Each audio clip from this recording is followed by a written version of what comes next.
Welcome back to another episode of Safe Space for the month of November on Jacaranda FM in association with Panda. We're having a couple of conversations with some men around a table to see how we're doing and just have a conversation. So I'm joined today by AJ McKenzie, who is from the Panda app, who is here to be our expert guest today. AJ, Hi, Rob. welcome. Yeah, I hope I'm professional, as you said, expert enough. Yeah. Rynhardt Schoeman is here, popular social media star. Yeah, Rynhardt. it sounds weird saying star, but yeah, social media personality, yes. And Christiaan Baardman is here, who's a musician. He's got a new single out. Christiaan, thanks for coming to join us. Thanks for having me. Yeah, we're having a basic conversation around sort of mental health and mindfulness and how we're doing and how to check in with ourselves and what we can do better. AJ, tell us a little about your involvement with Panda. So, one of the founders of it, Alan Sweden, he and I worked together for years, and then over the time he asked me to do some talks with them, and fortunately they were a bit successful. And yes, we've done some chats with them, spoke about mental health, those kind of things, and yeah, just mental health in general. Alan and I come from a mental health background, so that's where I also come from. Yeah. Let me ask you two, mental health, what does it mean to you? What were your first experiences with it? And I use that very loosely because it's somehow only a conversation when it's a crisis, and your experiences of being men and talking about this kind of thing. I think for myself, my first experience with it was like anxiety, getting a lot of anxiety. And you always watch these TV shows, like I refer to, like when you watch American Idol or The Voice or something. They always not complain, but they use it as, I have depression and anxiety. And I feel everybody has this anxiety and depression in them. So it's not something that needs to be used in that way of saying that it's an illness. It sounds like it's being forced down as an illness. I feel we all have that in us, some worse than others. But yeah, my personally with anxiety, I struggled a lot with that. And I think I found the way to deal with it was like 2 years ago, I started exercising, and I found something that I'm good in and trying to get that outlet. And I think for me, that was finding something to get rid of that anxiety. And yeah, I found that in fitness and health, and yeah, still an ongoing journey. Yeah. How deep can we go? Is this as deep as you want? So Deep. I was completely captured by a sense of self-worthlessness. Yeah. I'm not good enough. I can't do anything. Imposter syndrome. So in other words, if somebody tells me, "Hey, you're so good," then I'm like, "No, I'm not. This is accident. I'm so sorry." And then after a bunch of personal problems, I decided I need to go see someone, and I was in my early 30s. Found out I was molested as a child, and you just blocked one it out? out of 7 people men has this issue, unofficially 1 out of 5, and you block it out mentally. And then when I started processing that, all of a sudden, when I started processing the trauma and all the traumas associated with that, then all of a sudden I could discover who I was and where I should be in life and who I am. And from the release moment, all of a sudden my success just went through the roof, just because I, for the first time, believed in myself and who I am and what I was made to do. And I'm a firm believer of Viktor Frankl's logotherapy. Those who have a why can find a how. Yeah. So I have a why: music, people, communicating love and happiness and growth, and that's my purpose. And once I see that, all the other stuff becomes irrelevant. Got you. That's actually a very interesting way of looking at it. Because if you feel like you have purpose, and I suppose that becomes a real thing, the conversations about self-esteem and our value as people.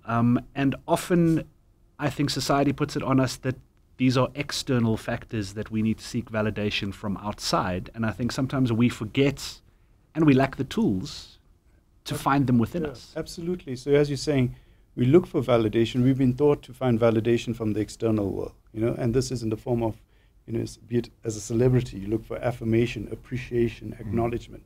There's a couple of A's: admiration, approval, and even awards eventually. So you get this strong external we call it locus of control, where you look for the world to give it to you. And after a while, the world can be a great place and can be a crazy place as well. As much as it gives you all that affirmation, acknowledgement, it also can throw you into a negative space. Problem with that, you can't rely on the outside world to give it to you all the time. And this is where you reach that moment where, as you said, you may have introspected, reflected on who you are. And then you don't turn your world into a competition, comparison as to the external world. You turn it within. And thereby, you create and you collaborate with the world.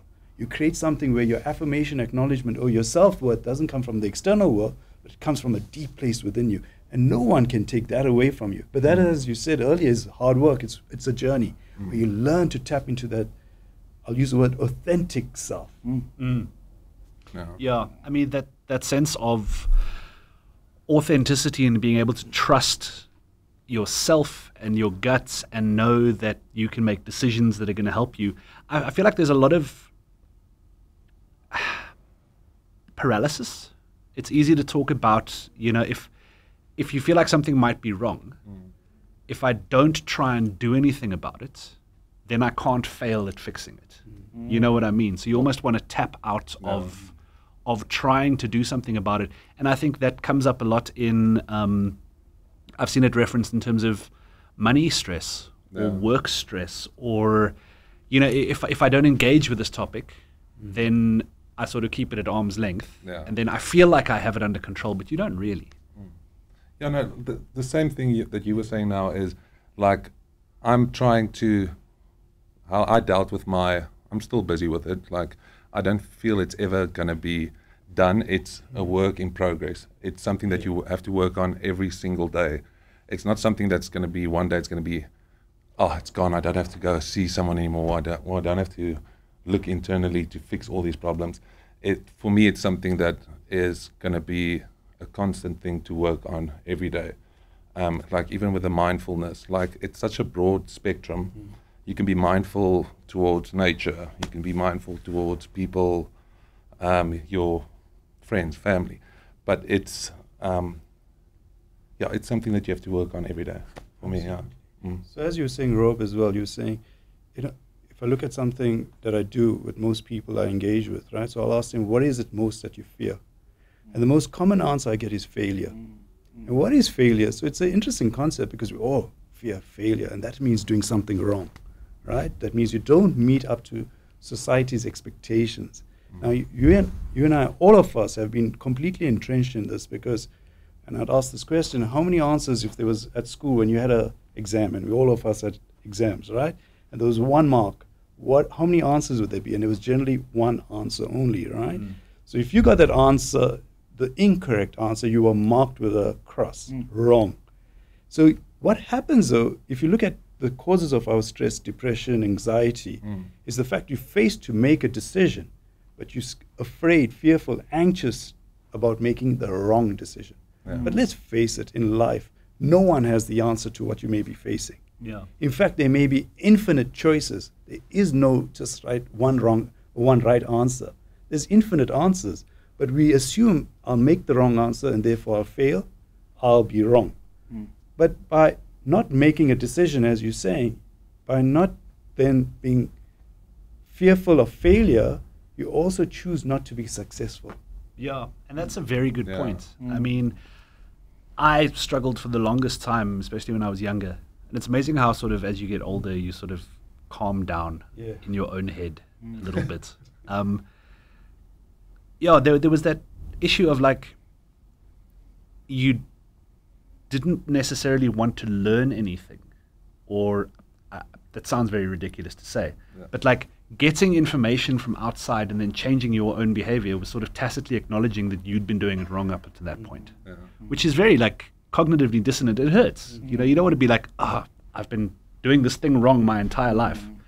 But eventually you start to realize the value in hearing other pieces of information and applying them to yourself and going, I don't need to keep doing the things I'm doing if you're not getting the results. I mean, you getting that piece of information about yourself, you say, was very freeing. I think coming back to so many of these topics, let's talk about my generation. So I'm a bit a laat lam. My dad is a bit older. He turns 80 next year. So that generation was very strict, and you can't do anything wrong. You had a certain way of doing church, a certain way of doing business, a certain way of doing family, proper way. You're not allowed to do anything outside of these lines, which created this. And I love my parents, don't get me wrong. They're amazing, beautiful people. My dad is a missionary of note, a very loving man. But the generation there, they didn't really give the opportunity for you to say, oh, I'm wrong. Because cowboys don't cry. We're not allowed to be wrong, because that's not how things are done. You must be right, And if you're wrong, it's a senior person that subdues you aggressively and kind of, because that's how you do control, right? And that's how people were controlled in the older days, is through the manipulation of this emotional under pressure or depression. I don't know if I'm saying it right, but so the thing what you're saying now about absorbing information and allowing yourself to change. Oh my word, it's so profound, because we're not perfect. Yeah. No one knows everything. Yeah, but even I only started realizing that in my 30s. Like, I'm 32 now, but when you're in your 20s, I didn't think, who can tell me anything? I know everything. You can't tell me anything. And all of these issues only came up, in your 30s. I don't know if it's the same for you guys, but, all these, childhood traumas and stuff comes in your 30s. Yeah. for me, at least, yeah. So, and now we're seeking all this information, going online, looking at, and actually wanting to learn how to do things differently, or actually having the guts to go and see someone. In my 20s, I would never go see someone. It's what can you tell me that I don't already know? Yeah. So we go through a phase in our life, and many of us, even myself included, go through a phase where you kind of think you know it all, right? Be it 18, be it 20s, and because that's where life and you kind of on the same path. You kind of may not hopefully make too many demands on life, but you kind of, it's going along with what you want, right? But when you start asking questions on life, and I'll use a statement I like using, is you reach a point where life doesn't listen to your logic in your head. It doesn't care about your rationality. You realize the story of your life, or I'll use another word, the movie of your life is not what you had in mind. In fact, life has gone in a different direction, and you're going in a different direction. And that gap in between where life is and your reality, or life and its reality and where you want it to go, there's a gap. And that gap is the source of your stress. And that's when we start challenging and questioning, wait a minute, we want life to listen to us. We want to be strong and back on that path. But you have to give up. If I take what I said, life doesn't listen to your logic or rationality. You and I need to start listening to life. And that's when we start asking those questions. Actually, such a profound. I've got an image in my head, right? Me too. If you're watching the GPS and you're driving down the road and the yellow line is on it, and if the road just starts going sideways, and you stay on the yellow line going straight, and eventually you're driving off-road, absolutely, still arguing with yourself about the fact that you're on the highway. Yes, it's ridiculous. Yeah. If I may interject, right? Just coming back to the previous state. So the idea of external pressure, talking about young individual men in their 30s, 40s, late 20s, right? I don't know about how, I think Joburg might be worse, but in Pretoria, there's this big thing about you have to have a house, you have to have a decent car, you must have this, you must have that. And the amount of pressure that's on the young men, and the girls as well, but I'm talking about how I feel emotionally, is I constantly, daily have to reject it, because if I had to measure myself with my best mate that has a beautiful house, a beautiful wife, 3 beautiful kids, I'm nowhere. That's the same age of me. But I'm not playing the same game as him. But I see all these guys, and I went to the doctor the other day. I have ADHD and dyslexia, so I use certain medications to help me focus. And I went to my doctor and I told him, listen, yes, I'm feeling a bit overwhelmed, I'm so tired. And immediately, antidepressants. Not even, we didn't have a conversation about it. The first thing he did, and I love you if you're listening, but the first thing, there's no conversation about it. There's anti-anxiety medication and antidepressants and this and this. So I see this whole generation of people just being suppressed emotionally just to function. And it's like a volcano that's at some point going to explode, and it might not be in the right direction, I don't know if that makes sense. It does make sense.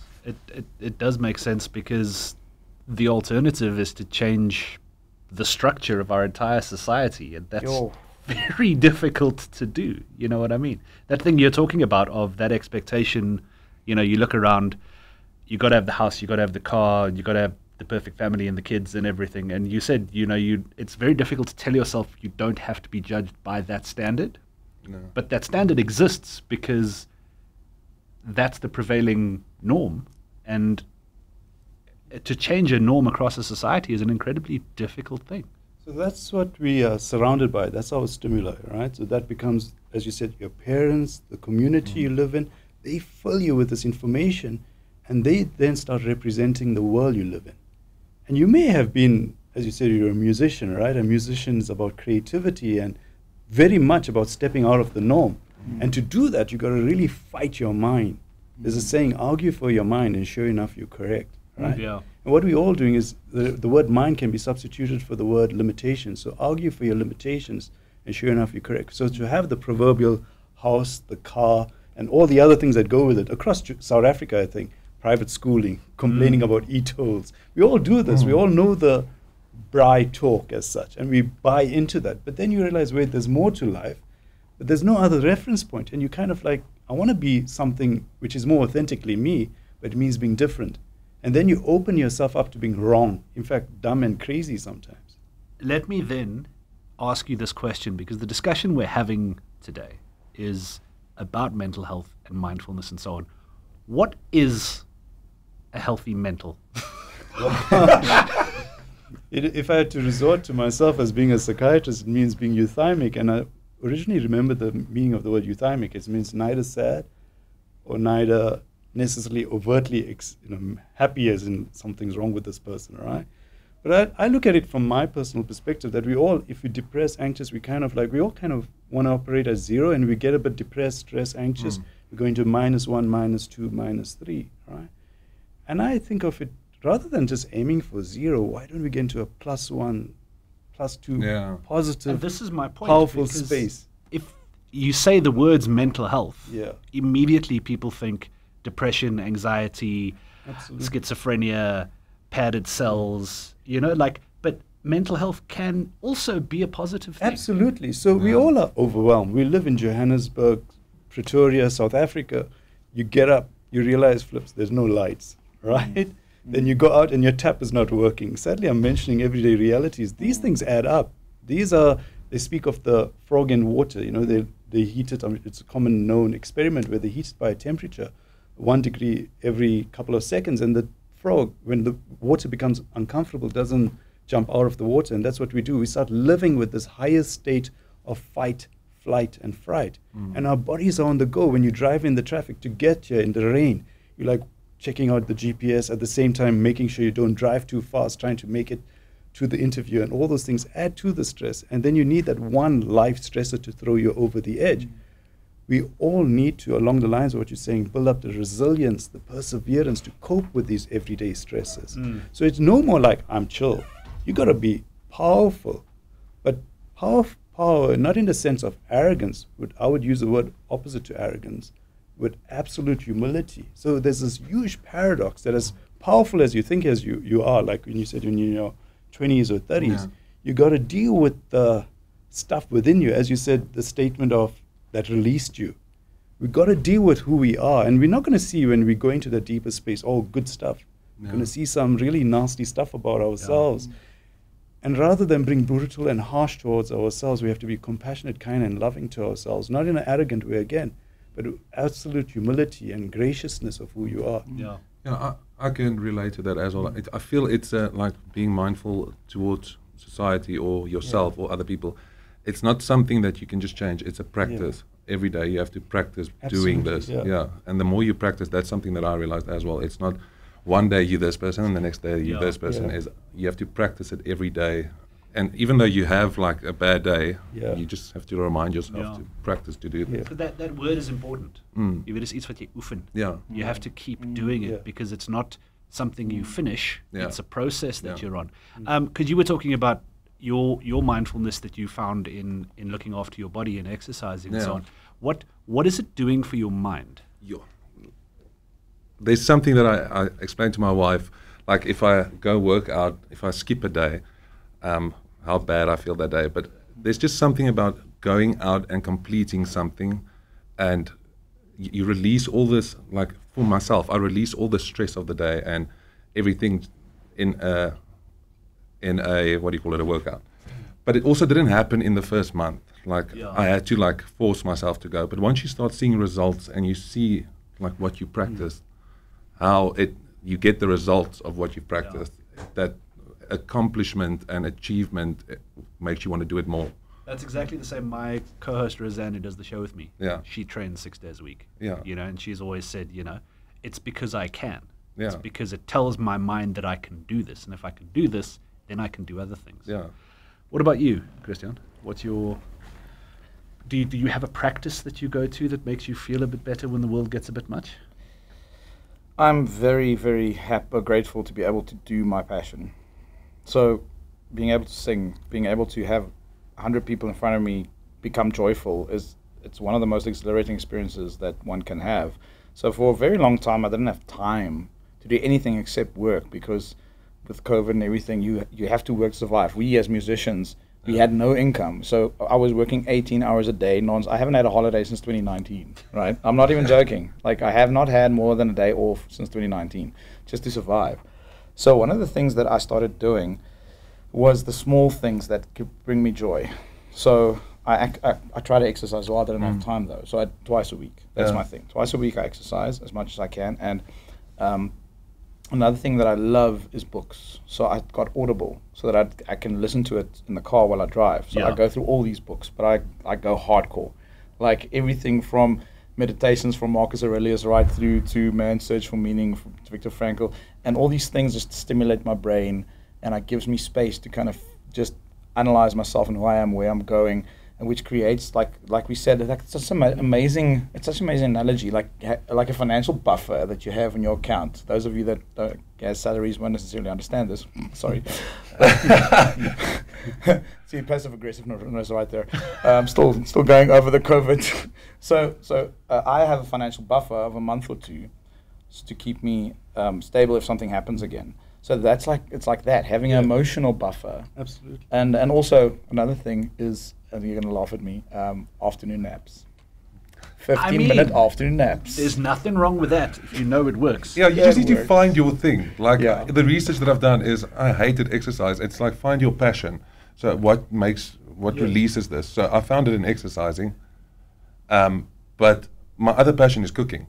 So I picked up 30 kilometers, 30 kgs in COVID, and that made me, like, my two passions don't really go along. Yeah. So it's like cooking and exercising. So yeah, you have to like find what makes you perfect balance though. Yeah. I love it. Yeah. So the other thing I wanted to ask is, why do men have such a hard time having these conversations? Because you look around the world, the male suicide rate is high. The financial and anxious stress is high, and I think that's related to our traditional roles as providers and stuff. But surely we are evolved now. Surely we're okay with our partners also making a lot of money. Yeah. And surely why do we still sit where we sat all those years ago? So, along the lines of what you're saying, Rob, even in South Africa, the male suicide rate is 5 times higher than the female suicide rate. As much as females may attempt more often, I'm going to say this, men are more likely to get it wrong or right. Yeah, I know what yes, You know what I mean? successfully. Yes, successful, unsuccessful, however you want to see it. Yeah. And as you were saying earlier, we brought up to be this regimented. Ons moet die manne be, yes, if I can pronounce right. You gotta provide. The hunter. You gotta be there. You don't show emotion. Stiff all across cultures. Stiff upper lip. You gotta be there. We're not meant to cry. Men don't cry. All those kind of things. So we wired that way. Genetically, we in that space, and then to admit. Depression, anxiety, stress, even the nature of this conversation means admitting vulnerability. Now, something interesting they say, what causes a man most amount of shame or embarrassment or humiliation, right? And people will give me some physical stuff, but it's actually about the fact that you're not good enough, right? You're not worthy enough. You got to have slain the dragon, come home, be that knight in shining armor. So you're living with all these conscious and subconscious beliefs about yourself. And when life gets to you, be it work-wise, during the COVID, people lost their jobs, financially not being able to provide. That impacts on your ego and your belief of who you are. Yeah. And I find it so fascinating that nobody has to explicitly tell you those things. Yeah.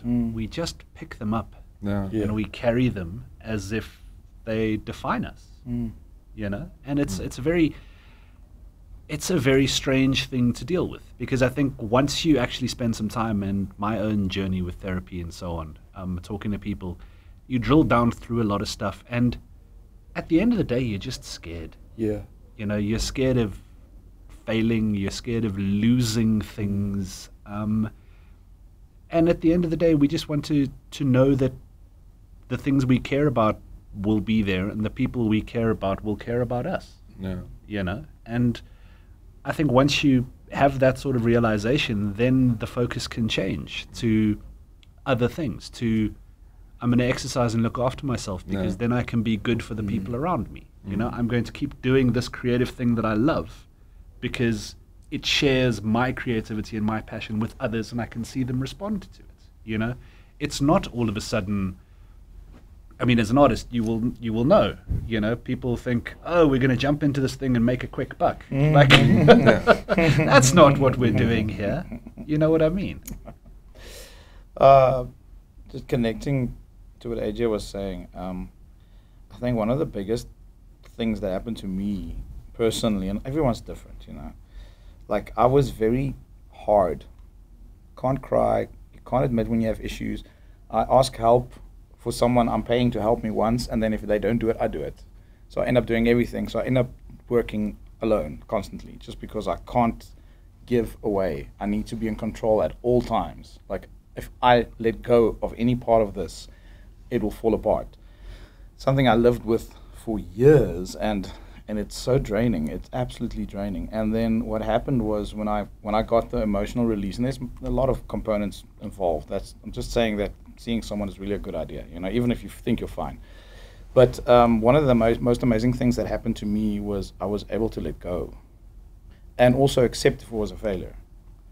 And those are two incredibly powerful things. And I'm still struggling. It's just an ongoing struggle, like we all say. But something that I found very interesting, something that happened naturally, and I had to make a conscious choice to let it happen, is I started crying again. Like I haven't cried for years. You know, my sister would die, and I would sit there, I'm like, okay, you know, because I'm not allowed to cry.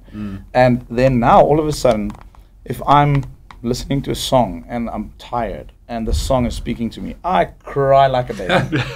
Because I know that is an emotional release, and letting it, keeping it in is something else I bottle. And that emotional release makes me feel so much better, and it gives me the energy to recharge again, because now my battery is full of negative energy, right? And I can't charge that space that's being filled with negative energy. But if I cry, if I allow that negative energy to go out, then all of a sudden I can charge it with positive energy again. And that has a direct impact of how I treat my loved ones, how I treat my business partners, how I treat myself, and allowing the negative energy to go, and being something small, like allowing yourself to cry during a worship session, if you're spiritual, or in a car when you're feeling overwhelmed, just parking somewhere and saying, when Adele's belting it too out. much. When Adele's saying, hello. We all have that playlist. Yeah. But I think that battery analogy is such a powerful and beautiful way to put it. You know, it's a case of, like, I find fascinating the whole concept of you're a human being. You're a collection of thoughts and emotions. Right? That's what you actually are at the end of the day. You're a collection of thoughts and emotions. But you're allowed to try and make your body strong, but your thoughts and emotions you're not allowed to work on. Where that actually is what defines you. Yeah. You know, and what makes you you. And it's fascinating that working on the one physical thing is acceptable and working on the emotional thing is not. Whereas actually, like, they tie in so well together. Yeah, no, 100%. Like, even what he was saying now is, I am not that person that speaks to people at all. So, like, my wife knows if something's wrong, she just leaves me. But I think people need to find their way of letting it out, or the right person to speak to. So I went to see someone, it wasn't the right person. It wasn't a good fit. Then I went to see a second person, wasn't the right fit. So I'm still trying to find that. You need to find who you feel comfortable with sharing all of this, and the right outlet. It's not, I don't say it's easy. Some people get it a lot easier and find it quickly. But for me, it's been like a 4-year journey Yeah. of finding the right way of letting the emotions out and speaking to the right people. And that will probably still come one day where I could actually sit with family members and speak about this, but it's something that I have to find my way about going. Yeah. Well, this is a question I wanted to ask, and we can just cover it quickly because, you're saying you don't easily talk it. No. I was going to ask, do we have people around us? Do you have a group of people that you can talk to? I just want to connect to that one first. Yeah. It took me 3 years because I was motivated. The moment I knew it was wrong, I wanted to fix it because I could see all the things connecting to that. And I went through 9 specialists in 3 years. And I would be I'd give them 4 sessions. And then I'm like, we're wasting each other's time. It's an expensive 9 years. It is extremely expensive. All my funds. And my friends, actually, one of my mates was a very good friend of mine. He actually paid a very big part of, like he paid about 40% of the fee. I'm very grateful to him. Yeah. But you have to find the right person, like you say. And when it's not the right person, you have to have the guts to say, sorry, this is not working. Yeah. And also in your life, like you have to let go of those toxic relationships. Remember, you can't fix everyone. You can't take responsibility. Yeah, that's one thing I always teach my brothers as well. Like the one thing that I live by is people know you. Mense ken jou deur jou vriende. Like, and that they've been through such a bad part in their life with the friends they have. Yeah. If you attach yourself with the right crowd, and the right people, I got that right. Like I'm in the right conversation, the right crowd of people, that instantly makes you more talkative, and you can talk about the same things, and you can relate. And so I have a group of people that not a group, it's one person, but but it's in this group of friends that you can speak to. But obviously you need professional help if the issues are worse. But like you said, you have to find your person. Yeah. Well, it's a journey. We're out of time. I'm going to leave the last word to AJ. AJ, how can we be nicer to ourselves? Well, okay, yes. So if you want to be nicer, I'd say one of the things we've been talking about is, I think, the introspection and the reflection. I'll use other words, contemplation, right? One of the things I'm reminded of is that Mandela said during the time he was in jail, it's obviously not a nice place to be, right? 27 odd years. He says, the one thing I had time for in jail was time to think. And as men, I think it's important that we learn to introspect, reflect, think.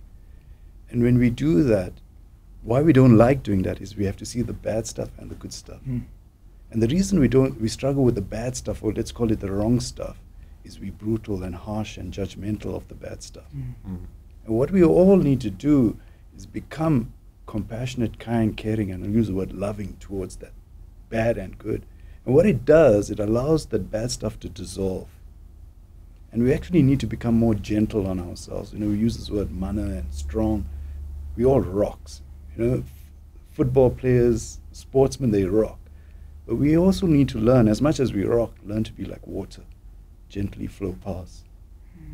And I think that's what we need to achieve, that we need to be, the people we need to be most gentle towards, because depression, anxiety, stress is all brutal, hard stuff. Is we need to learn to become gentle, compassionate, kind. And that dissolves the depression, anxiety, and stress. Beautiful. Yeah. Christiaan, thank you. Rynhardt, thank you. Thanks. AJ, thank you. Appreciate it. Thank you for your time. Jacaranda FM.